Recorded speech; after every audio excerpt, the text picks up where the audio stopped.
Welcome back. We're going to be doing a quick tutorial on how to use Desmos to input data, find the mean, median, mode, standard deviation, range, and modify it with a linear transformation. So this first one we have is going to be plus 8. What we're going to do is make a table. Now we can use the list command, but on Desmos I prefer the table command because we can put in multiple data faster. So we have 52, 53, 49, 61, 57, 52, 48, 60, 50, and 47. All right, our data has been entered. Now, from here, we need to create functions to create all of these. In Desmos, we're going to use the mean command, and that is of x1 because that is our list. After that, we have the median.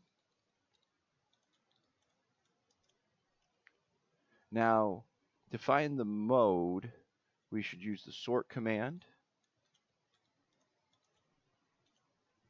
Find the range, we need to use the stats.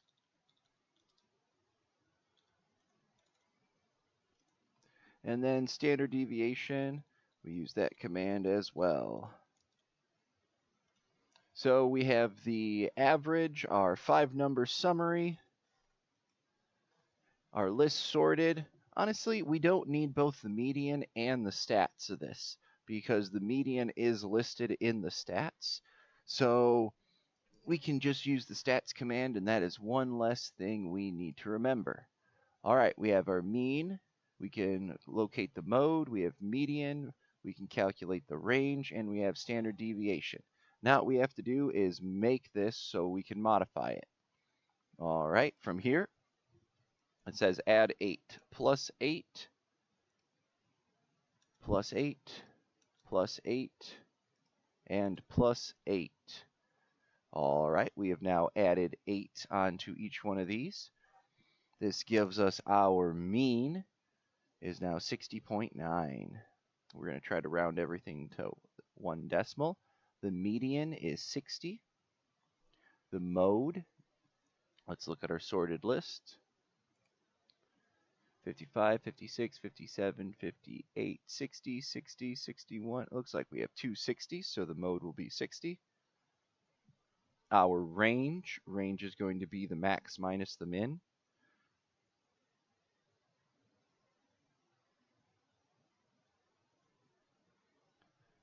So that is 69 minus 55. So 5 takes us to 60 and 9, so that's going to give you a 14. And the standard deviation is 4.9.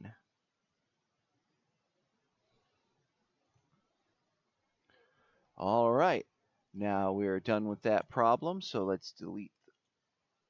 We're still going to use x1. So even if we make a mistake, it is easy to bring everything back. All right, let's go to our new problem. So we can leave the mean, sort, stats, and standard deviation up, and we're going to delete our data back to the top. Now if we type in a new data set, everything will be calculated. We're going to jump to problem 5 real quick. Problem 5 gives us another data set, but we are multiplying. All right, so we're going to go 11, 7, 3, 13, 16, 8, 3, 11, 17, 3. Now it says multiply this data by 4.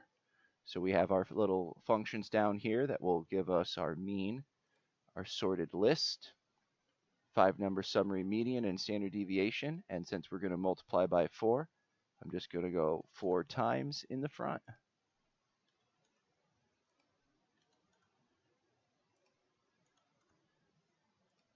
And now everything's been multiplied by 4.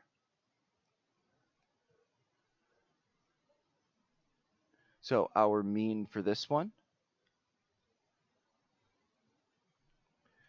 is 36.8.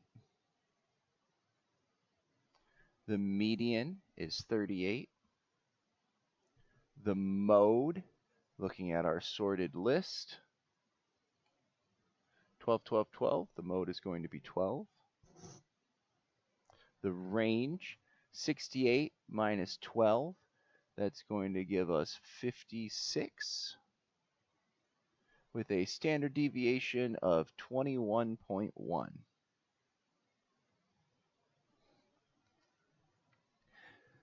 The ability to enter data into a table,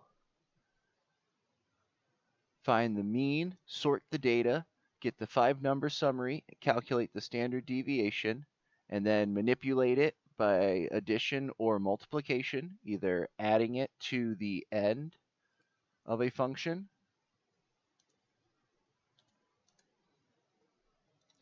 or attaching it to the front as a scalar is what we need to work on. We call them linear transformations because they have the form mx plus b, where x is our variable, m is our multiplier, b is our factor we add or subtract from it. In terms of linear equations, m is the slope, and b is the y offset, our starting point. And this was just a quick demo on how to use Desmos to calculate answers for Chapter 12. Thank you.